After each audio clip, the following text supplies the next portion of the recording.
Jomeko mabende tiyo magawa Mapachoka endi koro kwayo ker Mapachoka moloro Uhuru Kenyatta mondo ogol oko chik makumo wuodhe ma otieno kata curfew mondo chiwnegi thuolo mar tiyo otieno mar konyo e chiro uchumi Mapachoka endi ma osedok chien nyaka ne tuo mar COVID-19 muochie Mapachoka endi. Kagiloso kod ute fwambo e bomanoero ma Nairobi, riwruogno ero mar magawa kod kuonde math manoero the Pubs, Entertainment and Restaurant Association of Kenya owacho ni sekta manoero kata manoero koro osekethore mokalo e kinde mabende sekta mamoko to winjo maber bang' piny owacho Mapachoka endi kao chik mar mbeko moko kuom chike mabende yande noketi ne geng'o landruok tuo mar COVID-19.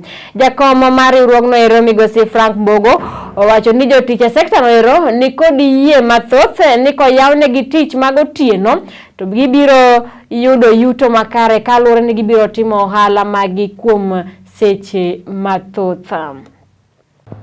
Over the last 18 months, the hospitality sector in Kenya has suffered the greatest impact of the pandemic, with thousands of workers sent home as bars and restaurants were forced to close.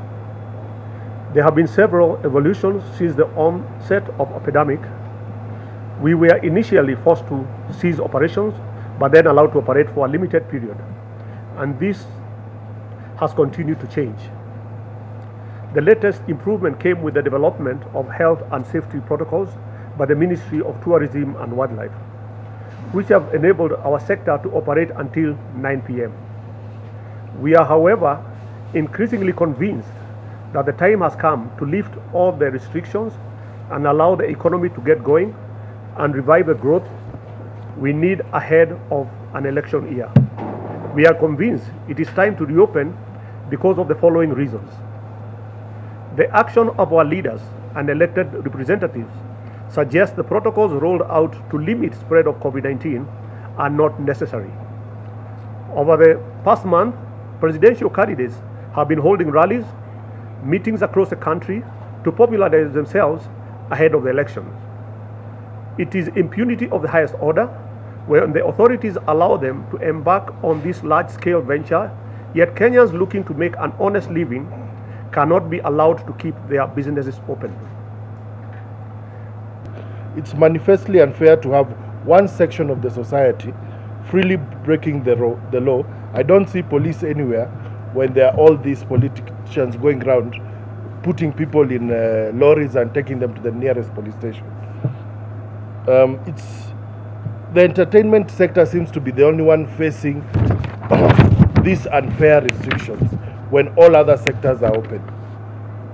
There is 4 to a seat in a matatu, but if a policeman comes and finds a table with more than 2 people in your bar, you are arrested for COVID issues. Supermarkets and all other markets are open, and churches are open and functioning normally. The entertainment sector is the one that has been left to continue to suffer, yet we make a huge contribution to the nation's economy. If you count those hours, even paying electricity, paying your workers is a big problem. In fact, this is the year that I've seen us as hotel industry people going to schools to beg the headmasters for us to pay half school fees, which is something we have never done in our life. So, Bona President, tafadhali kesho 20th, give us this present to party hizo ahadi. We need to open up this economy. We are not talking about adding hours. Lift the curfew and let us continue with our business as we used to. Because, as I tell you today, that if you go even here outside, you see the COVID protocols are there. And as I finish, I would want to tell my business partners, and we work very well with Parak because we do the same job. Tomorrow, we are going to be having very many visitors in Kirinyaga. Even here at Nairobi, there will be people coming to watch TV on what is going on in Kirinyaga. Let us continue following the protocols so that we take care of our customers.